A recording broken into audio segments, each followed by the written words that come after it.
C'est parfait, je vais juste faire deux trois réglages et, ah, pardon, et Allons-y. éteindre la musique de fond que j'avais parce que sinon ce serait un peu bizarre.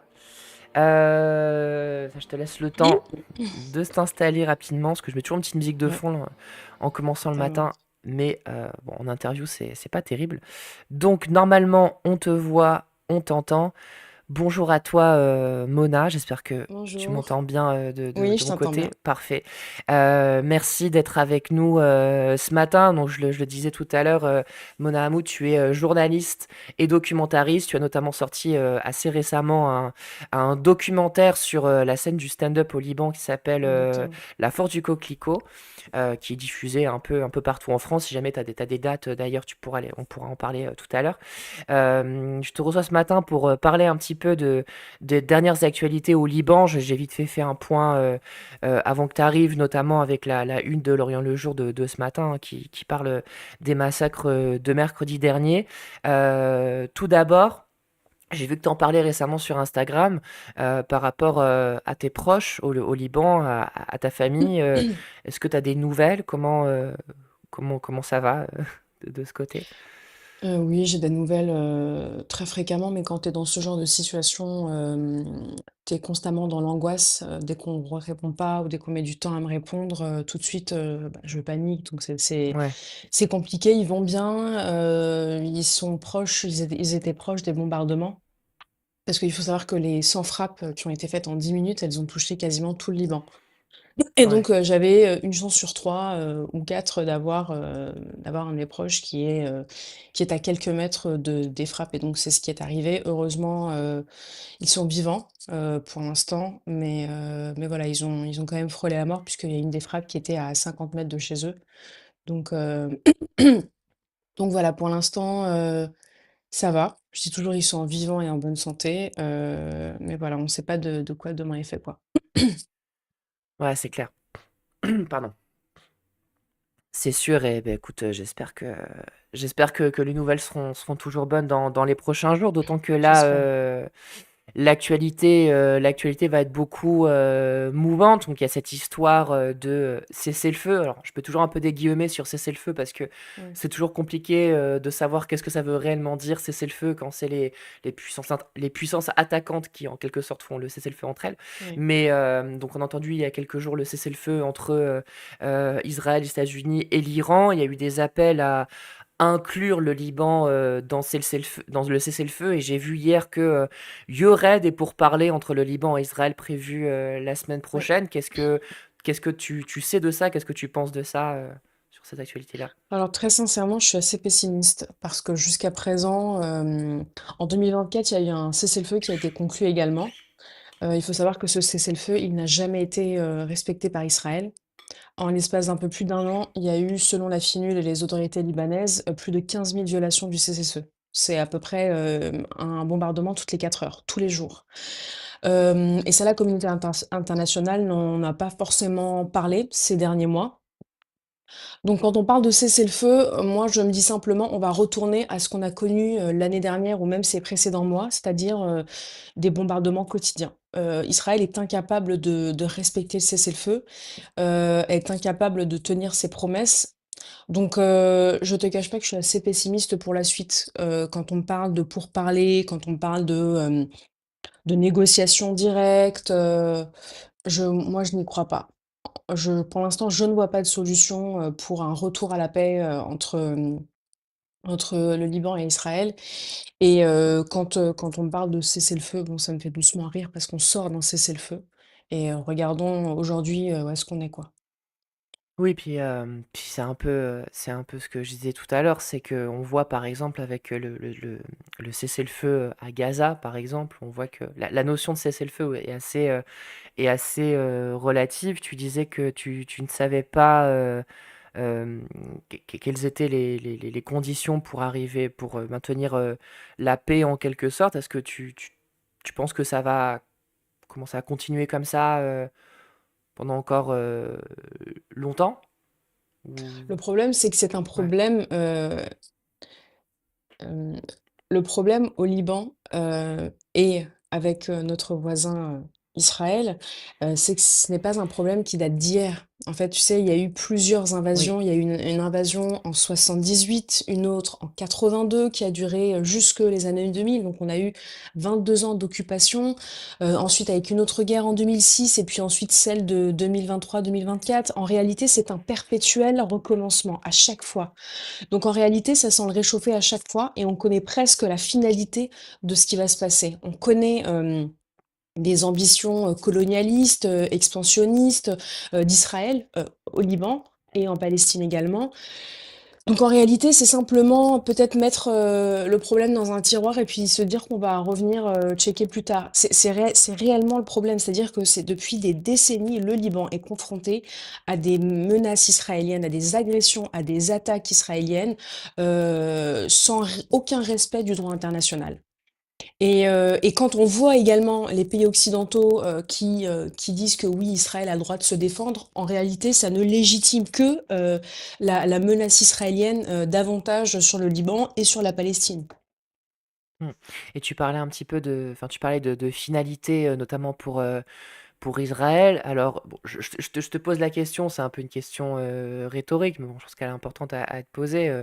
Israël qui parle de guerre contre le Hezbollah depuis des années, qui en parle encore aujourd'hui, c'est une question rhétorique, mais je te pose quand même la question. Qu'est-ce que tu penses de ces pseudos objectifs de guerre qui sont mis en avant? Et pour toi, c'est quoi les réels objectifs d'Israël dans toutes ces attaques-là qui sont, bah, comme tu le disais, menées depuis des années? Il faut savoir que le Hezbollah, il a été créé en réponse à l'invasion israélienne. C'est-à-dire qu'en 78, quand ils nous ont envahis la première fois, le Hezbollah n'existait pas. Il y a eu une réponse de résistance qui a dû se créer et donc il y a eu le Hezbollah. Au fil des années, le Hezbollah est devenu un parti politique à partie prenante de la société libanaise. C'est-à-dire qu'aujourd'hui, et beaucoup de personnes ne le savent pas, le Hezbollah n'est pas juste un groupe armé, c'est un Mm. parti politique qui fait partie de la vie, du paysage, politique, au Liban. Il siège à l'Assemblée, dans le Parlement. Il y a des ministres, du gouvernement qui viennent de cette sensibilité, enfin du Hezbollah. Donc en réalité, c'est plus juste un groupe avec 3-4 mecs, avec, des kalachnikovs. C'est beaucoup Mm. plus que ça et disons que au fil des années et avec, l'aide de l'appui de l'Iran, c'est un groupe armé qui a grandi et qui s'est formé et qui est devenu un parti politique et qui aujourd'hui, il faut le dire, représente une grande partie de la population libanaise qui se retrouve dans ces valeurs. Parce que le Hezbollah, il faut savoir qu'au Liban, c'est un parti qui est aussi controversé comme plein d'autres partis. Il y a une partie de la population qui estime que c'est une résistance contre l'ennemi israélien et d'autres qui estiment que c'est un parti qui doit disparaître et qui ne doit pas prendre les armes. Le problème qu'il y a eu au Liban, c'est que c'est la faillite du gouvernement à créer un État qui soit solide et qui puisse défendre son peuple. Et donc, on a vu beaucoup d'événements qui auraient dû en réalité être maintenus par le gouvernement. C'est le gouvernement et son armée qui doivent protéger le pays. Or, en réalité, c'est aussi un aveu d'échec de la part du gouvernement de ne pas avoir pu protéger le Liban, de ne pas avoir pu construire une armée solide qui puisse protéger le Liban. Donc ça, c'est une première chose parce qu'il faut comprendre un petit peu les racines du Hezbollah qui est né en réponse à l'invasion israélienne. Ensuite, lorsque Israël brandit le Hezbollah comme un étendard et quand on nous explique que c'est pour protéger Israël et que il faut l'anéantir, Heu, le problème, c'est que quand on regarde la réalité du terrain, c'est totalement et c'est faux. Parce qu'aujourd'hui, on connaît tous les visions expansionnistes, colonisatrices, occupantes d'Israël. L'objectif est de pouvoir encore gratter du territoire, encore grappiller un petit peu par-ci par-là. Il y a des territoires, je pense notamment aux fermes de Chabara, qui sont encore sous occupation israélienne jusqu'à aujourd'hui, et ça date pas d'hier. Heu, Quand on écoute les déclarations, des députés israéliens, quand on les entend dire qu'il faut annexer le sud du Liban, qu'il faut, créer le Grand Israël, quand on entend Benyamin Netanyahou qui parle, de mission spirituelle et qu'il est très attaché à cette idée du Grand Israël et que c'est nécessaire pour lui, on comprend tout de suite qu'anéantir le Hezbollah. En réalité, c'est juste secondaire. Il y a Mmh. d'abord une ambition de conquérir, d'occuper, de coloniser et disons que celui, qui est en travers de son chemin, c'est le Hezb, c'est le Hezbollah. Et donc, on a entendu à plusieurs reprises, et comme on l'a vu aussi ces derniers jours, nous avons visé des entrepôts de munitions, nous avons visé des responsables du Hezb. Aujourd'hui, c'est factuel, c'est documenté et c'est sourcé. Quand Israël dit ça, c'est faux. À plusieurs reprises, l'armée israélienne a visé des habitations civiles, des infrastructures civiles, des commerces dans des quartiers qui parfois n'avaient absolument aucune sensibilité avec le Hezbollah. Et donc, quand moi j'entends Benjamin Netanyahou qui dit on fait le sale boulot, on est en train d'anéantir le Hezbollah, en fait, qu'est-ce qui nous prouve aujourd'hui, entre nous, qu'est-ce qui nous prouve aujourd'hui réellement que Israël a bien évidemment visé, par exemple, un entrepôt d'armes? Qu'est-ce qui nous le prouve? Il n'y a absolument rien. C'est-à-dire qu'en gros, on est obligé de prendre leur parole comme gage de vérité. Il n'y a pas de rapport, il n'y a pas il y a des communiqués, mais réellement, il n'y a rien de matériel qui puisse prouver que l'armée israélienne fait tout pour anéantir le Hezbollah uniquement. Et moi, quand on me parle de dommages collatéraux, ça me fait bondir. Parce qu'aujourd'hui, il faut savoir qu'on n'est pas face à des amateurs, on n'est pas face à une petite armée avec deux, trois oiseaux qui sont dans un avion et qui balancent des frappes. On est face à Mmh. l'armée israélienne, qui est dotée quand même d'un arsenal nucléaire qui est à la pointe de la technologie, ultra sophistiqué. Et quand Israël vise une tente ou un immeuble, Israël est en mesure de savoir s'il y a un homme, une femme, une personne âgée, un enfant. Donc quand on parle de dommages collatéraux, moi pardon, non, c'est pas possible. Ça n'existe pas. Les dommages collatéraux, les erreurs, ça n'existe pas. Ils sont, ils sont extrêmement minutieux, leurs frappes sont précises, ils savent exactement où est-ce qu'ils bombardent. Et donc quand ils bombardent des résidences, des habitations, des commerces avec des personnes qui n'ont absolument rien à voir avec des activités militaires ou le Hezbollah, moi, ça me fait, ça me fait bondir parce qu'aujourd'hui, la communauté internationale ne demande même pas des comptes ou des preuves à Israël pour justifier ses frappes. Et donc nous, on est censé en tant que journaliste juste gober le fait que oui, ah bah, il y avait peut-être des armes du Hezbollah. Mais moi, je trouve qu'il y a un manquement journalistique sur cette question-là. Il y a un manquement de la communauté internationale à dire d'accord, mais donnez-nous des preuves que ces frappes-là étaient bien ciblées. Et de tous les reportages que j'ai pu faire, des personnes à qui j'ai pu parler sur le terrain il y a quelques mois, j'avais rencontré un homme qui avait en fait un entrepôt de métal, et il me dit en fait, ils ont bombardé mon entrepôt, je n'avais absolument aucune arme, rien du tout. Et donc on est parti, en fait, enfin, même il a fait une interview à la télé en direct en disant: «Mais regardez, il y a absolument aucune arme, c'est juste un entrepôt avec des affaires à moi, il y a absolument rien». Donc moi quand j'entends moi quand j'entends l'armée israélienne dire qu'il cible un QG du Hezbollah, ou un lieu où sont cachées des munitions, ça me fait doucement rire. Parce qu'aujourd'hui, on sait que c'est faux. Et les massacres du 8 avril l'ont prouvé. Mmh. Et puis il y a ce que tu dis et puis il y a aussi le fait qu'au-delà, enfin, il me semble, hein, tu me confirmeras peut-être, mais au-delà du fait qu'Israël prétend, s'attaquer au Hezbollah, déjà c'est effectivement c'est difficile à croire parce que je lisais encore des articles ce matin qui disaient: Israël dit que, Israël dit Voilà. qu'ils ont tué Voilà, le c'est secrétaire du voilà, les chef, hein. médias prennent la parole israélienne comme étant gage de vérité. Et ça, je trouve que Mmh, c'est extrêmement grave, parce qu'on n'a rien pour contrebalancer. mmh, Alors que notre métier, c'est justement, tu vois, ouais. de corroborer les sources. Bien sûr. Et donc il y a ça, et il y a aussi le fait que finalement, même s'il peut y avoir des figures, qui sont touchées, des entrepôts d'armes, qui sont Mhm. touchés, Mhm. juste avant que tu arrives, je parlais, enfin je revenais un peu sur, le fait qu'ils avaient fait une très grande communication en octobre 2024, je crois, quand ils ont, tué Hassan Nasrallah. Mhm. I ça n'a ça ça n'a pas vraiment atteint le Hezbollah, ou en tout cas, j'en ai pas l'impression, tu me confirmeras peut-être. Le Hezbollah continue au jour à exister. Peut-être qu'il est affaibli, mais en tout cas, il est toujours là. qu'est-ce Mmh. qu'il en est aujourd'hui de la situation de ce parti, aussi bien d'un point de vue politique que d'un point de vue comment il est perçu dans la population, même si tu en parlais déjà un peu tout Oui, à l'heure. oui. Alors il faut savoir que, tu sais, la société libanaise, elle est assez fragmentée. Ouais. Les populations du sud, elles sont un petit peu marginalisées du reste, du Liban.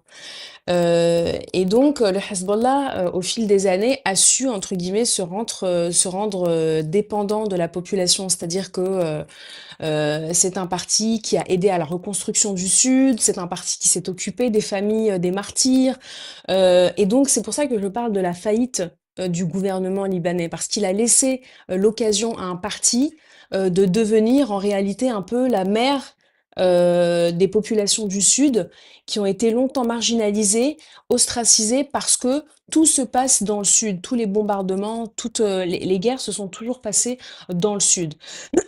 Pour répondre à la question sur, quelle est, l'implication, des gens vis-à-vis du Hezbollah, comme je te l'ai dit, en réalité, c'est controversé. La plupart, une grande majorité du Sud, soutient, ce mouvement qu'il estime être un mouvement de résistance, face à l'occupation, et tu as une autre partie de la population qui estime qu'un parti, politique ou un groupe armé ne doit pas exister dans un pays.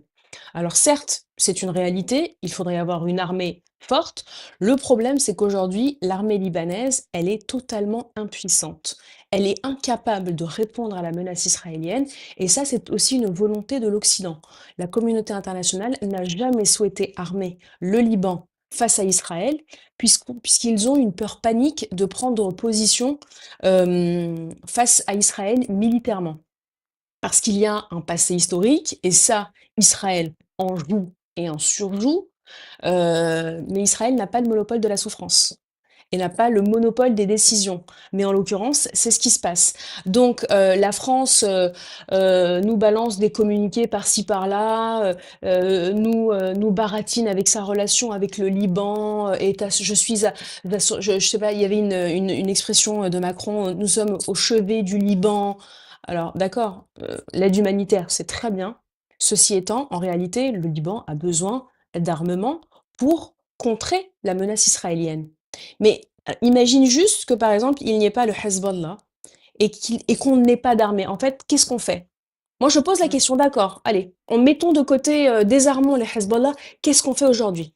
mm, En réalité, on serait dans une position de soumission, et je pense qu'aujourd'hui, on aurait pu être, je ne sais pas, je prends des pincettes, mais qu'est-ce qu'il serait advenu du Liban aujourd'hui? Est-ce qu'on aurait été dans la même situation de Gaza? Je ne sais pas. Je sais juste que malheureusement, on n'a pas d'armée pour faire face à la menace israélienne. Et de l'autre côté, on a un parti et un groupe armé qui est controversé. Donc, aujourd'hui, les gens, avec cette guerre, sont encore plus derrière, derrière le Hezbollah. Et est-ce que tu pourrais aussi me redire ta question? C'était par rapport à ça et quoi d'autre? C'était par rapport à la force, ou en tout cas, le, je sais pas comment le dire autrement que, en quelque sorte, la santé du Hezbollah aujourd'hui. Est-ce que c'est toujours un parti qui tient, un parti Alors, très qui bien. existe? Ok, Ouais. c'est une bonne question parce qu'on a beaucoup parlé de l'affaiblissement, et c'est une réalité parce que je pense que l'assassinat de Hassan Nasrallah, qui était le secrétaire général du Mhm. Hezbollah, a mis un énorme coup aux troupes. Je ne sais pas si ça l'a affaibli militairement, parce que là, on a vu très récemment que il y avait énormément de missiles, de roquettes qui partaient en direction d'Israël. Donc le matériel, il est là, mais je pense que les troupes ont été extrêmement affaiblies de l'assassinat de Hassan Nasrallah, parce que la veille de son assassinat, il y avait eu, et ça, ça s'est fait dans, derrière les portes fermées, mais Israël, la France et le Liban avaient conclu un cessez-le-feu, un accord de cessez-le-feu qui allait être annoncé. Et donc la veille, ce cessez-le-feu avait été conclu avec Israël, et le lendemain, Israël met un coup de poignard et assassine le chef du Hezbollah. Donc en réalité, ça a été très difficile à vivre, je pense, pour une partie de la population libanaise qui voyait en cet homme, voilà, un résistant, et puis le voyait un peu comme celui qui protégeait le Sud. Donc il y a eu un coup, il y a eu un coup difficile qui a été porté. Et puis ensuite, pendant plus d'un an de cessez-le-feu, on n'a plus entendu parler du Hezbollah. Donc je pense que soit il se refaisait une santé, soit le parti essayait de trouver une manière de re-rentrer dans la danse et de répondre surtout aux attaques israéliennes. Euh, mais je pense que plus Israël tente d'assassiner des grandes figures du Hezbollah, et plus le parti et le groupe armé sera encore plus fort. Plus fort, peut-être pas dans le matériel, parce que je pense que quoi qu'ils fassent, ils ne pourront pas arriver à la hauteur du matériel que Israël a, parce que c'est un matériel ultra sophistiqué.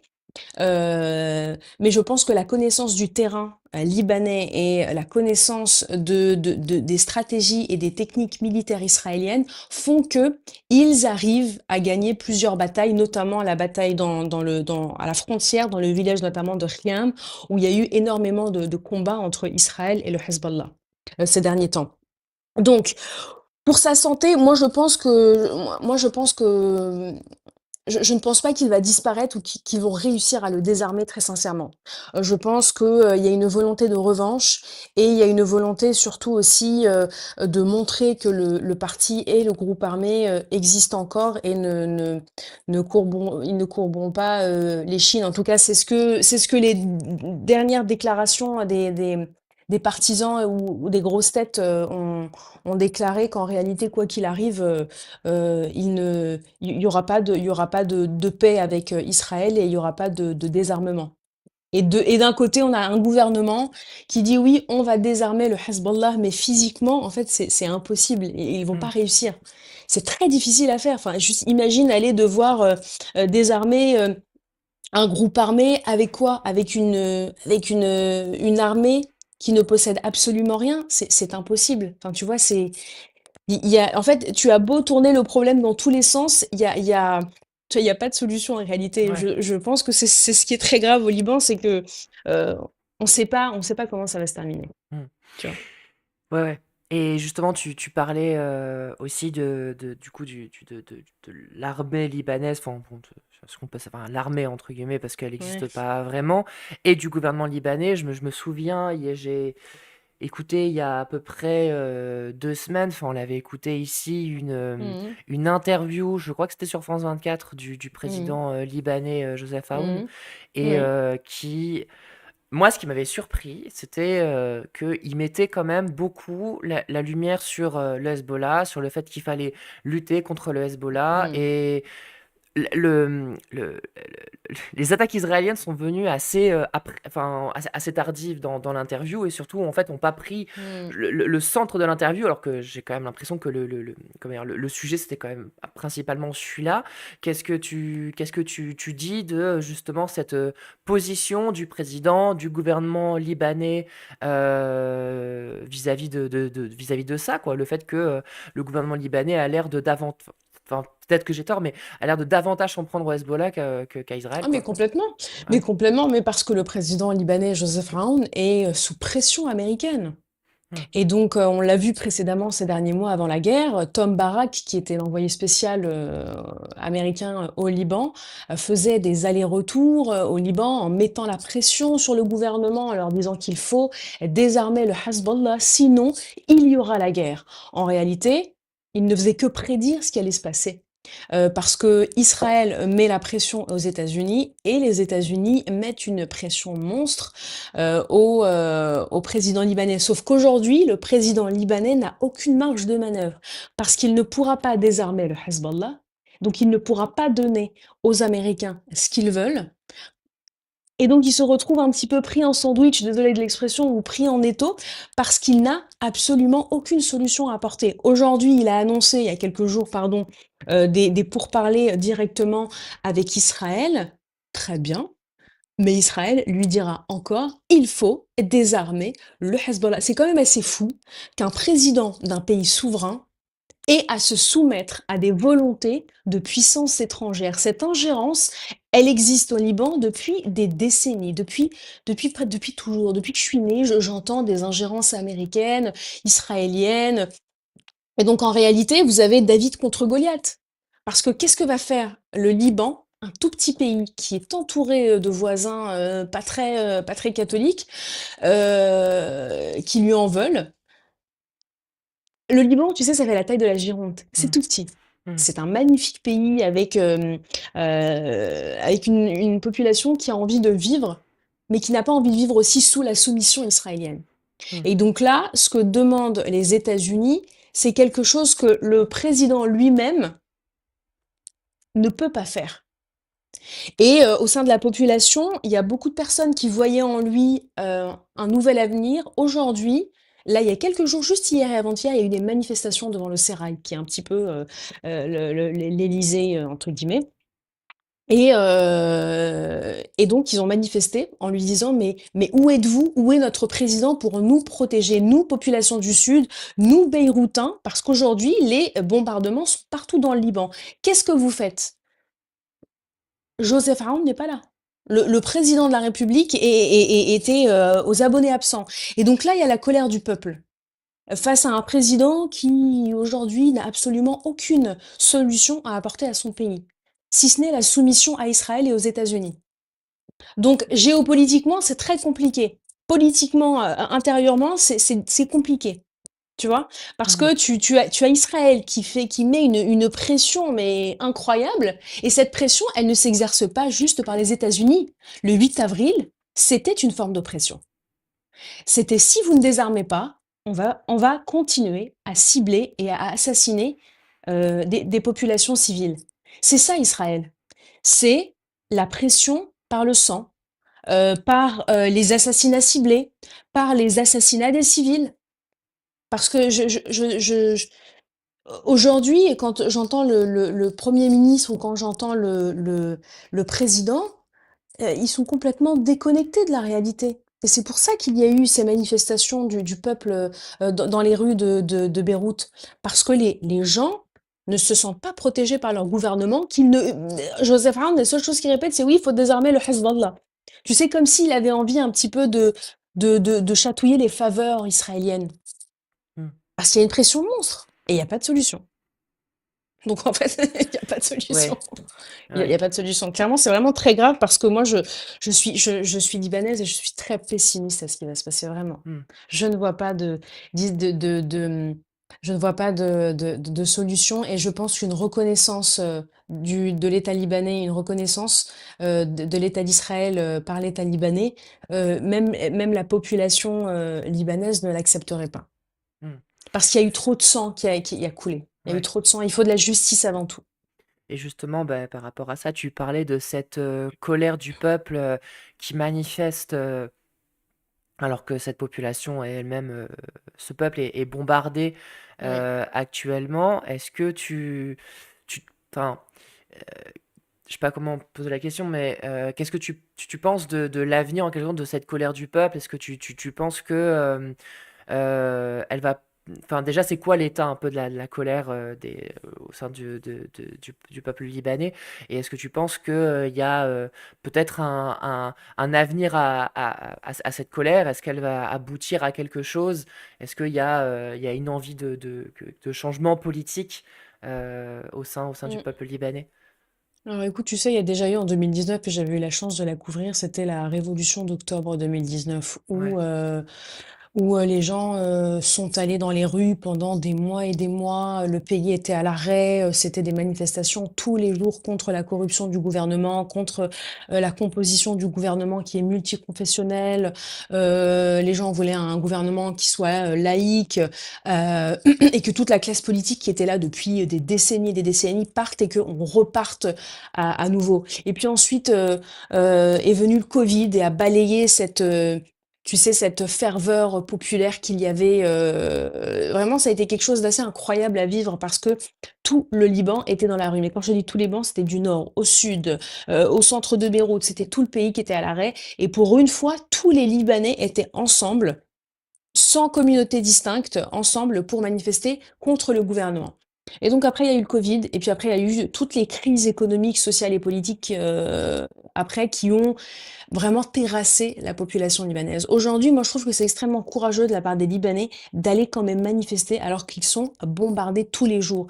Mais c'est un cri de colère, un cri de désespoir. Euh, je pense qu'ils n'ont absolument plus rien à perdre, clairement. Et c'est ce que me disent, moi, mes amis sur place ou mes amis journalistes, c'est que les gens sont tellement épuisés, en fait, ils n'ont plus rien à perdre. Ils vont aller manifester, mais il y a aussi beaucoup d'épuisement. Les gens n'ont plus envie d'aller manifester. Ils se disent, mais on est en guerre, qu'est-ce que je vais aller manifester? Mmh. Je vais peut-être crever demain. Donc ça sert à quoi? Donc Mmh. la population libanaise aujourd'hui, elle est très, très, très, elle est vraiment très, très, elle est mise à rude épreuve. C'est très, très difficile aujourd'hui. Pour les Libanais de continuer le chemin. Et malgré toute cette douleur et tout ce désespoir, il y a quand même quelque chose qui les fait tenir. Une espèce de force d'abnégation de ne surtout pas céder la terre à l'ennemi occupant qui souhaite coloniser ou recoloniser le Sud. Et mais tu penses que ça, enfin, comment dire? Malgré tout, j'imagine que ça va continuer, quoi. J'imagine que, enfin, il y a des manifestations qui vont. Est-ce que tu penses qu'il y a des manifestations qui vont reprendre? Est-ce qu'un épisode comme celui de 2019 pourrait émerger et peut-être Hmm. faire front face au Non. conflit ou non? Non, je Ouais. pense pas. Les gens, tu sais, les gens sont trop fatigués. Les Bah, gens sont fatigués j'imagine. et éprouvés par la guerre. Ils ont plus le temps d'aller manifester. Surtout, ils vont Mhm. dire, on va manifester pourquoi? Mhm. Qu'est-ce qu'on va avoir encore? Tu vois? Au bout du tunnel, en fait, il y a pas grand-chose qui les attend. On a soit un gouvernement qui ne protège pas sa population et qui n'a même pas les moyens de la protéger, ou on a, de l'autre côté, la menace israélienne, qui plane, autour du pays. Donc en réalité, les gens, n'ont plus la force. Là, moi, je trouve très courageux les quelques groupes qui sont allés, Mhm. manifester. Ouais. Parce qu'avec quelle force, aujourd'hui, dans un pays en guerre, tu vas aller manifester contre ton propre gouvernement? C'est très Mhm. difficile. Bah, bien sûr. Et donc il y a la situation en interne qui est extrêmement difficile et tu en parlais un petit peu tout à l'heure, il y a aussi, la, communauté internationale, qui, regarde de loin, qui condamne vite fait Oui. sans réellement réagir. Mais malgré tout, cette posture des pays à l'international, tu la qualifierais de comment? Parce qu'on a vu des condamnations assez faiblardes, alors que bah, il y a les massacres hein, de la population libanaise, qu'il y a aussi comment dire, des, des attaques israéliennes euh, qui sont pourtant peut-être aussi enfin, comment dire, des actes de guerre qui dépassent le Liban. Je pense à des casques bleus qui ont été blessés, qui ont été Mmh. tués. Et pourtant, la communauté internationale fait peut-être tweet sans aller beaucoup plus loin. Comment t'expliques ça? Je pense qu'après ce qui s'est passé à Gaza, on comprend tout de suite que nos vies ne valent pas, tout simplement. Aujourd'hui, la communauté internationale, elle est complètement passive. Elle laisse Israël assassiner, tuer des civils en toute impunité, tuer également des casques bleus dans le sud du Liban. Et on a quelques, quelques hommes, femmes politiques qui se fendent d'un tweet ou d'un communiqué, alors qu'aujourd'hui, on a besoin d'actions, de sanctions contre Israël pour tenter d'arrêter cette tuerie infernale. Mais quand je vois la passivité, quand je vois les regards détournés de Gaza, je n'ai pas beaucoup d'espoir pour le Liban, puisqu'on a vu à quel point l'Occident dit tout et son contraire. L'Occident pense être celui qui véhicule les idées de liberté, de fraternité, d'humanité. Alors tout ça, ce n'est qu'un mythe, puisque la réalité du terrain nous a montré qu'aujourd'hui, Israël fait ce qu'elle veut. Israël a le droit de se défendre. En réalité, elle légitime toutes les actions d'Israël, que ce soit envers des civils, que ce soit envers les combattants qu'elle dit ciblés. Aujourd'hui, Israël a le feu vert. Quand on compare le traitement qu'a subi la Russie avec l'Ukraine et quand on compare ce que fait Israël aujourd'hui en Iran, au Liban, à Gaza, on comprend tout de suite qu'il y a certains qui peuvent faire ce qu'ils veulent et d'autres qui n'ont pas le droit. Aujourd'hui, si on avait infligé les mêmes sanctions infligées à la Russie, on les avait infligées à Israël, on n'en serait pas là aujourd'hui. Il suffit que les États-Unis arrêtent d'envoyer de l'armement pendant une semaine et hop, en une semaine, c'est réglé, l'histoire, elle est terminée. Sauf qu'aujourd'hui, on est dans une situation où on laisse faire et la France n'a plus l'influence qu'elle avait aussi au Moyen-Orient. C'est-à-dire qu'avant, à l'époque, allez, je dirais Mitterrand, Chirac, la France avait encore une posture, elle avait encore une influence, elle était écoutée. Aujourd'hui, dans les négociations, elle n'a qu'un strapontin. C'est-à-dire qu'en réalité, elle ne peut pas décider de l'avenir du Liban ou même arrêter Israël. Les seuls qui peuvent le faire, ce sont les États-Unis. Et ça, la France le sait. Donc aujourd'hui, mis à part faire quelques communiqués, quelques condamnations, quelques joutes verbales de la part du porte-parole du gouvernement au ministère de l'Intérieur, il n'y a absolument aucune empreinte politique aujourd'hui qui pourrait aider le Liban. Donc on laisse faire, sciemment. Et pour continuer un peu là-dessus, il y a une question de l'écho du bitume sur le chat qui demande si malgré tout, pour continuer un peu là-dessus, il n'y a pas quand même des moyens juridiques internationaux pour forcer un peu à la paix. Alors, je lisais le chat qui parlait notamment de déposer plainte au niveau de la Cour internationale de justice. Bon, on a bien vu pour Gaza Mm. ce que ça donne, c'est compliqué, Oui. mais est-ce qu'il y a malgré tout euh, pas des portes de sortie juridiques internationales qui peuvent exister, ou alors, pour reprendre un peu ce que tu disais tout à l'heure, ou alors vraiment ça dépend uniquement du bon vouloir des États-Unis, dans ce Non, cas-là. il y a des voies juridiques, il y a des batailles juridiques Ouais. à mener.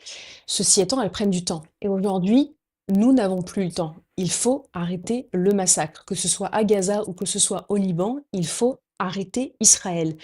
Mais, tu le sais mieux que moi, aujourd'hui, Israël n'a que faire de la justice, n'a que faire de la CPI, n'a que faire des pays qui l'exhortent à arrêter les attaques sur les civils et sur le Liban, qui est un pays souverain et qui, en tout état de cause, ne respecte pas le droit international. Donc là, on est dans une situation flagrante des violations du droit international. Et moi, ce qui me choque, c'est qu'aujourd'hui aussi, dans les médias français, on légitime les violations du droit international comme si, bah, en fait, c'était un petit peu légitime quand même. Bah, si, parce que voilà, il y a des gens qui embêtent un peu, donc on a le droit d'aller bombarder un État souverain. Et ça, je trouve que c'est extrêmement grave. Donc, quand je vois le temps de la justice qui est extrêmement long, ces batailles, il faut les mener, notamment, je ne sais pas si tu as entendu parler de Ali Chéri, qui est franco-libanais et dont les parents ont été assassinés dans une frappe ciblée sur un bâtiment Mm. en 2024. Aujourd'hui, il porte plainte contre X devant la Cour internationale pour avoir gain de cause et pour incriminer Israël. Donc, lui, c'est un combat qu'il mène et c'est extrêmement courageux. Il y en a d'autres qui vont le mener sûrement, mais le temps de la justice est très long. Et donc, tout ça, on pourra le faire à tête reposée après la guerre. Mais aujourd'hui, il faut une action rapide et urgente pour stopper la barbarie d'Israël. Et comment tu penses que cette action pourrait arriver? Est-ce que tu penses que ce serait, je sais pas, par exemple, par des mobilisations au niveau c'est aussi bien des États-Unis que en Europe, notamment en France? Comment ça pourrait arriver? Bon, je te pose cette question, j'entends bien et je comprends que aujourd'hui le bilan est assez, enfin, en tout cas, que tu peux être assez pessimiste et que d'autres peuvent être Mm, assez pessimistes parce que mm. la situation est extrêmement compliquée. Mais est-ce que comment tu penses que cette solution-là, quand même, pourrait arriver si tu as une idée de ça? Sur des manifestations qui pourraient, changer, le cours des choses? Oui, sur même en fait comment on pourrait arriver à ce que ces choses arrivent parce que enfin je pense pas que le comment dire Ah, la bonne volonté des dirigeants tu vois se fera enfin ça ouais, se fera sur la bonne volonté des dirigeants leur humanisme tu ouais. vois. Euh, Alors, Louise, je suis désolée, je vais être très pessimiste, hein, mais hmm, aujourd'hui, je pense que ces manifestations, mis à part apporter du soutien et de la visibilisation à la guerre qui est en train de se jouer aujourd'hui, je pense qu'elle n'apportera rien. Parce que moi, avec du recul, quand je regarde la barbarie, l'horreur que j'ai constatée à Gaza, je me suis dit, mais c'est pas possible. Quelqu'un va réagir, quelqu'un va changer les choses. La communauté internationale va s'arrêter, va dire quelque chose, va punir Israël. Et donc et là, j'ai compris tout de suite que pour le Liban, c'était peine perdue dès le début. hmm, C'est-à-dire que on a beau louer les relations cordiales, amicales entre le Liban, par exemple, et la France, en l'occurrence, pour moi, c'est que de la poudre d'escampette. Pour moi, c'est juste des déclarations de surface, parce qu'en réalité, quand tu creuses, c'est complètement creux. Il n'y a absolument rien à tirer de ces relations plus ou moins cordiales avec le Liban, de cette relation privilégiée que la France a avec le Liban. En réalité, la France ne plaide pas pour le Liban. Et elle ne plaidera pas pour le Liban parce qu'en face, il y a Israël et que c'est les États-Unis, en réalité, qui gèrent tout. C'est triste à dire. Alors, on peut, nous mobiliser, on peut crier notre colère, on peut travailler sur des sujets, nous étant journalistes, pour mettre la lumière sur les crimes et la barbarie israélienne, montrer aux citoyens et à l'opinion publique qu'il faut regarder par ici et qu'il faut dénoncer. Donc ça, c'est un travail de longue haleine, c'est de hmm, semer des graines chez les gens, d'éveiller les consciences. Ça, c'est notre travail à nous et c'est un travail qu'on fait au jour le jour et ça, c'est très important. Ceci étant, aujourd'hui, problème est tellement grave et tellement sensible qu'on a besoin d'implication politique de la communauté internationale et je ne compte absolument pas sur l'ONU qui, mis à part se fendre aussi de communiquer larmoyant et de communiquer édulcoré, n'a aucune marge de manœuvre. Aujourd'hui, on l'a vu, personne ne peut arrêter Israël si ce n'est les États-Unis. Mais comme les États-Unis et Israël ne font qu'un sur ces attaques au Liban, en Iran ou à Gaza, en réalité, on est complètement démunis et je trouve que c'est tragique. hmm. Tu parlais du traitement médiatique tout à l'heure. Je voudrais Ouais. revenir un peu, notamment là-dessus par rapport en France, pour que tout le monde comprenne que bon, enfin, comment tu vois ce traitement médiatique? Est-ce que tu penses qu'il est similaire, enfin notamment en France, hein, est-ce que tu penses qu'il est similaire à celui qu'on peut avoir vis-à-vis de Gaza? Moi, j'ai pu voir quelques prises de parole assez hypocrites, notamment dans les médias, qui pouvaient donner voir, enfin comment dire, qui pouvaient laisser voir que les attaques sur le Liban les choquaient un peu plus que les attaques sur Gaza. Je ne sais pas si c'est juste une impression ou s'il y a vraiment Mhm. quelque chose qui s'explique. Est-ce que tu penses que ce traitement médiatique est suffisant ou pas? Le traitement médiatique en Grande France question. concernant Gaza et le Liban est catastrophique. On est face là à des journalistes qui ont prostitué la profession, qui ont dévoyé les valeurs de la profession. On est face à des journalistes qui pratiquent en toute tranquillité la compassion sélective, la déshumanisation des Palestiniens et des Libanais, la malhonnêteté intellectuelle et la volonté aussi de ne pas contextualiser parce que tout n'a pas commencé le 2 mars. Je veux dire, quand on veut parler du Liban, il faut s'attaquer au contexte. Ça fait plus de 15 mois que le Liban est tous les jours confronté et subi des bombardements et des agressions israéliennes. Qui en a parlé pendant 1 an et demi? Mis à part moi sur les réseaux à crier Mmh. mon désespoir, avec quelques journalistes libanais également, et d'autres, dont toi, d'autres confrères et consoeurs qui ne détournent pas le regard. Absolument personne. Pendant plus d'1 an et demi, aucun média français n'a parlé de tous les bombardements qui s'y passent. Ça, c'est une première chose. Deuxièmement, il y a une compassion sélective. Il y a une volonté de mettre des mots écran pour faire en sorte de déshumaniser et faire en sorte que le spectateur ne se sente pas impliqué. Quand on parle de la banlieue sud comme étant le fief du Hezbollah, on a l'impression que c'est d'une espèce de forteresse où t'as que des barbus qui y sont cachés, mais en réalité, derrière ces mots-là, il y a une volonté de déshumaniser les Libanais. On peut pas parler de fief ou de bastion du Hezbollah. C'est une banlieue, c'est résidentiel. Il y a des appartements, il y a des gens qui vivent là, il y a des écoles, il y a des universités, il y a des commerces, il y a des crèches. La banlieue sud n'est qu'une banlieue. Et donc, il y a de la vie. Moi, je ne vois pas de visage libanais. Je ne vois pas d'histoire libanaise. Je ne vois pas de témoignages libanais, si ce n'est des témoignages de personnes qui sont complètement désespérées. Par contre, de l'autre côté, quand des soldats meurent au combat, on utilise de belles expressions. On fait des reportages de 2 à 3 minutes sur des familles en Israël qui sont complètement décimées par la perte des proches. Mais où sont ces reportages pour les Libanais? Où sont ces reportages pour les Gazaouis? Le massacre du 8 avril, est-ce qu'il y a eu des visages de ces personnes qui ont été assassinées? Moi, sur les JT, je n'ai pas vu grand-chose. J'ai juste vu des ruines, des panaches de fumée, des déclarations de politiques, mais je n'ai pas vu de portraits, je n'ai pas vu de visages, je n'ai pas entendu les rêves de ces gens, je n'ai pas entendu les témoignages de leurs familles. Pourquoi? Parce qu'il y a une volonté de déshumaniser, il y a une volonté de garder une distance. Et ça, pour moi, c'est une faillite journalistique. Parce que soit on parle des gens et de leurs histoires, soit on parle de plus personne.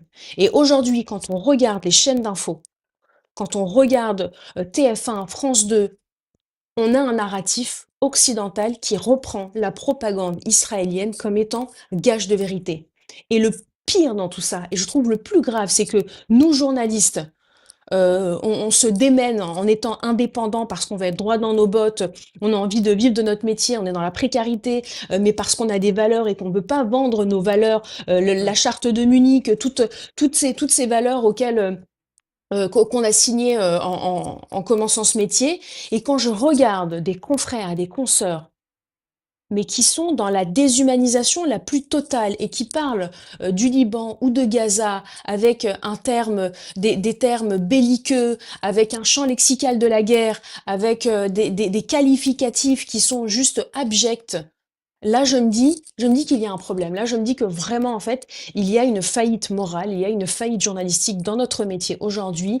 Et malheureusement, il y a un narratif occidental que les journalistes français se répètent comme pour se conforter, comme pour se dire, eh bien, nous ici, nous, le pays des valeurs, le pays de la liberté d'expression, nous, bah, c'est sauvage là-bas. Ouais, c'est barbu, c'est machin, ces gens qui font peur un peu. On les connaît pas, mais ils font peur un peu. Eh ben, c'est eux qui l'ont cherché. C'est ce qu'on a envie, c'est ce qui découle, moi, quand je regarde, mais je n'arrive plus à regarder les JT français, mais quand je regarde les JT français, quand je regarde les termes qui sont utilisés, la voix passive, ils ont trouvé la mort dans ce bombardement. Non, ils ont été tués. Notre métier, la responsabilité de notre métier, c'est aussi d'utiliser les termes corrects. Les mots ont un sens. Et quand j'entends des collègues qui parlent de mort, qui parlent d'offensive terrestre. Non, ce n'est pas une offensive, c'est une invasion. À partir du moment où une armée étrangère met un pied sur un sol souverain, c'est une invasion. Et quand je vois mes collègues qui utilisent des phrases tout édulcorées pour cacher la réalité, cacher la monstruosité d'Israël, là, je me dis vraiment, notre métier est abîmé, notre métier est vraiment dévoyé quand je vois ce qu'en ont fait aujourd'hui des journalistes qui sont d'une condescendance, qui sont d'une arrogance. Et la plupart, moi j'appelle ça, enfin c'est surtout Quentin Muller, je reprends son expression, c'est les journalistes à fesses plates. Vous savez, c'est ces journalistes qui restent assis dans leur studio toute la journée à commenter l'actualité, confortablement assis dans leur studio feutré et qui n'ont jamais fait de terrain. Les journalistes qui n'ont jamais fait de terrain, c'est des journalistes qui sont totalement déconnectés de la réalité. Allez au Liban. Moi, ma vie, en 12 ans de journalisme, je n'ai fait quasiment que du terrain. Donc je connais les gens, je sais ce qui se passe, je connais leur souffrance, je l'écoute et je la transmets dans mes reportages, dans mes prises de parole, etc. Mais quand je vois des présentateurs de BFM TV qui sont là à parler de terroristes, de oui, mais vous savez, Israël a le droit de se défendre. En fait, ils sortent complètement de leur rôle. Mais moi, je me dis, mais c'est pas, il faut vraiment être déconnecté de la vie et de ce qui se passe pour, Mmh. pour, pour se faire limite un défenseur de la politique israélienne. C'est quand même grave. On est censé être journaliste. Alors, la neutralité n'existe pas, certes, mais il faut un juste milieu. Apportons un peu de nuance, apportons un peu d'humanité, essayons d'écouter les gens. Ramenons des invités différents pour qu'ils parlent du Liban. Amenons des Libanais parler du Liban. Amenons des Palestiniens pour parler du Liban. Mais aujourd'hui, les Palestiniens sont complètement invisibilisés du débat public. Les Libanais, il y en a quelques-uns parce qu'il y en a peut-être un peu plus ici au Liban. Et en plus, il est plus simple de partir au Liban. Donc, évidemment, toutes les équipes y vont, ils prennent un avion, ils vont sur place, ils filment. Mais il y en a quand même qui trouvent le moyen de dire oui. Alors, Israël a quand même donné un ordre d'évacuation. Donc quand même, c'est déjà pas mal, c'est déjà cool, c'est sympa de leur part. Donc moi, en fait, tu vois, je disais, depuis le 8 octobre, moi, je ne travaille plus avec aucun média français. Je ne travaille plus avec les médias français parce que je ne peux pas, je ne peux plus travailler avec des médias qui qui font énormément de mal à la profession.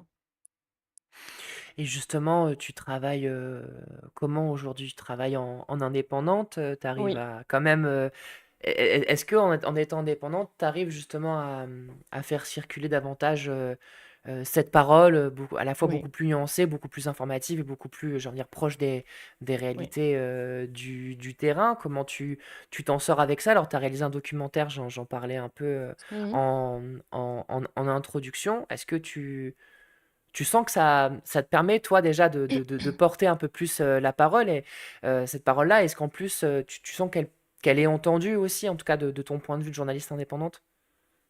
Oui, c'est un choix que j'ai fait parce que j'aurais très bien pu continuer à travailler avec des chaînes françaises. J'ai la culture du terrain, j'ai une solide expérience de terrain, je Mm. parle 3 langues couramment, j'ai fait de l'antenne, des reportages, j'ai énormément voyagé. Donc aujourd'hui, il aurait été beaucoup plus simple pour moi de travailler avec des chaînes, même en étant pigiste, etc. Sauf que c'est un choix que j'ai fait. Je préfère dormir avec ma conscience tranquille et pouvoir parler librement de ce dont j'ai envie de parler, que de me soumettre à la censure et de propager des fausses informations comme le font beaucoup aujourd'hui de nos collègues avec une espèce d'aisance déconcertante.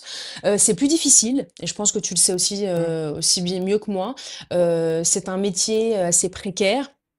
Mais moi, j'ai fait ce choix-là parce que je ne peux pas m'asseoir sur mes valeurs et sur ce dont je crois et le message que je porte.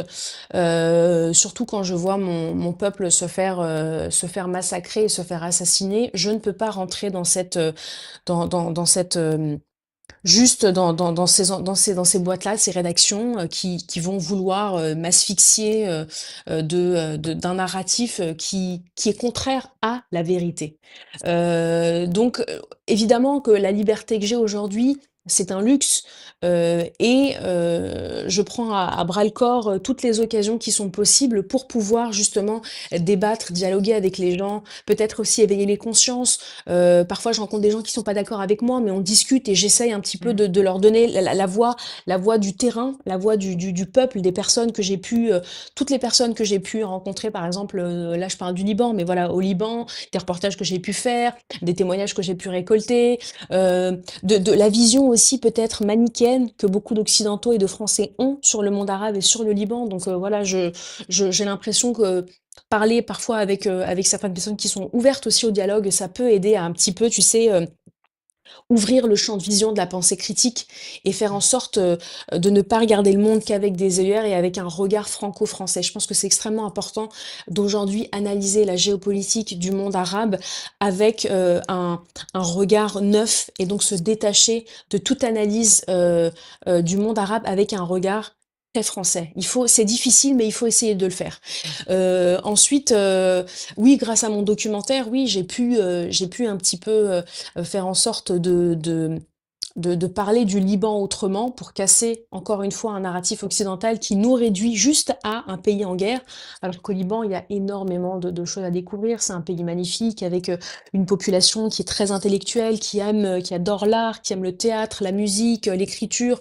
Et moi, l'objectif, c'était de parler du Liban via le regard de comédiens et, d'habitude, on a des documentaires qui sont très durs, et c'est légitime, hein. Mais moi, j'avais envie de parler du Liban via le regard de personnes dont le travail, c'est de faire rire.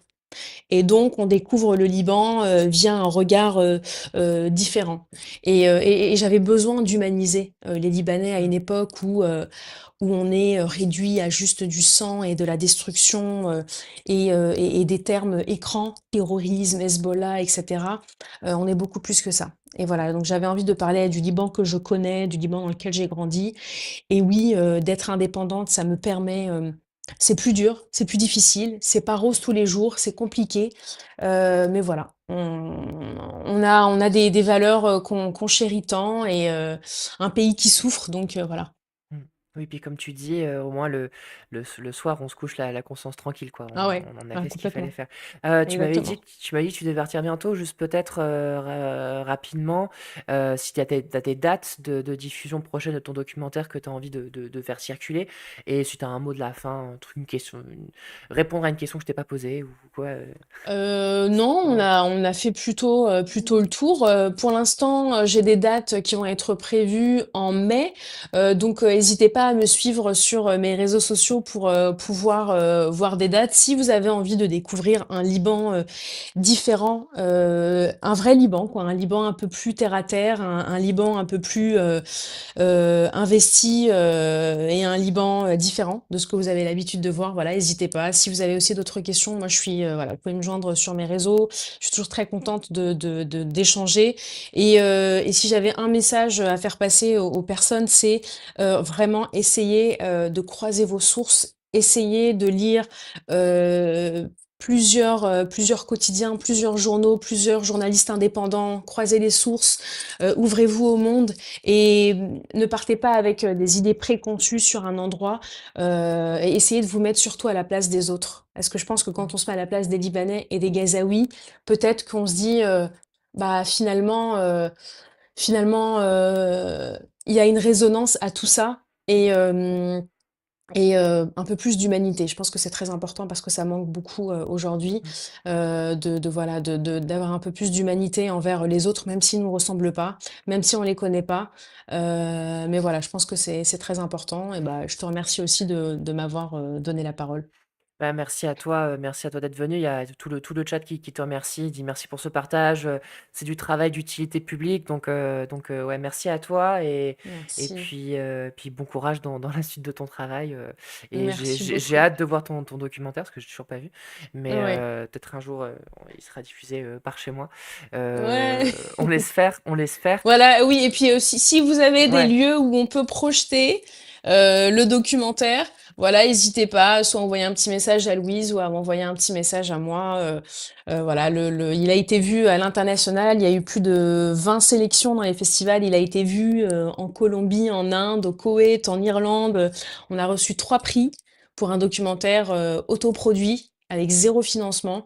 Donc voilà, je suis très fière et je suis très contente. Et donc voilà, si vous avez des lieux de projection, n'hésitez pas en France. Je me suis déplacée dans pas mal d'endroits pour le projeter, notamment à Marseille Mm. la dernière fois. Donc voilà, n'hésitez pas. Ben, merci beaucoup. Je mets le lien de ton Instagram sur le Ouais, chat, donc les gens pourront te contacter. Je t'en remercie beaucoup, Mona. Et puis voilà, bon courage pour la suite. Bonne journée à toi. merci. On Merci. se reverra Merci à bientôt, toi hein. de m'avoir donné la Merci beaucoup. parole. À Merci beaucoup. bientôt. Au revoir. À bientôt. Au revoir. Hop.